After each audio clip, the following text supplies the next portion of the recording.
Αυτό ήταν η παρένθεσή μου για το αν κάνει κακό. Δεν ξέρω, δεν το βλέπω λοιπόν ότι κάνει κακό.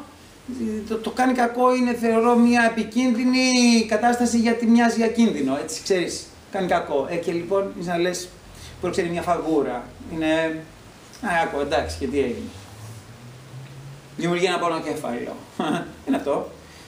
Είναι θανατηφόρο και μας το έχουν περάσει με τρόπο τέτοιο.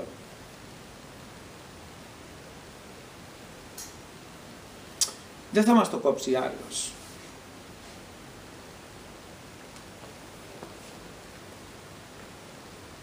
Ίσως αυτό που μπορεί να κάνει κάποιος άλλος, νομίζω, είναι να μας ευαισθητοποιήσει, να το δούμε, ίσως και με ένα τέτοιο τρόπο, όπως το βλέπω, ή με όποιον άλλον τρόπο. Θεωρώ ότι είναι πολλοί τρόποι να πας στη Ρώμη.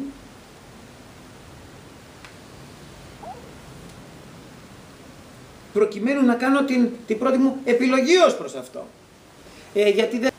Γιατί δεν διάλεξα να έχω σκουλαρίκι, γιατί δεν διάλεξα να φοράω κραγιόν, ασχέτως αν είμαι γυναίκα ή άντρας, δεν έχει σημασία αυτό. Υπάρχουν όλα αυτά που δεν διάλεξα και θεωρώ ότι στην ίδια λογική δεν διάλεξα και να καπνίσω, έτσι, αλλά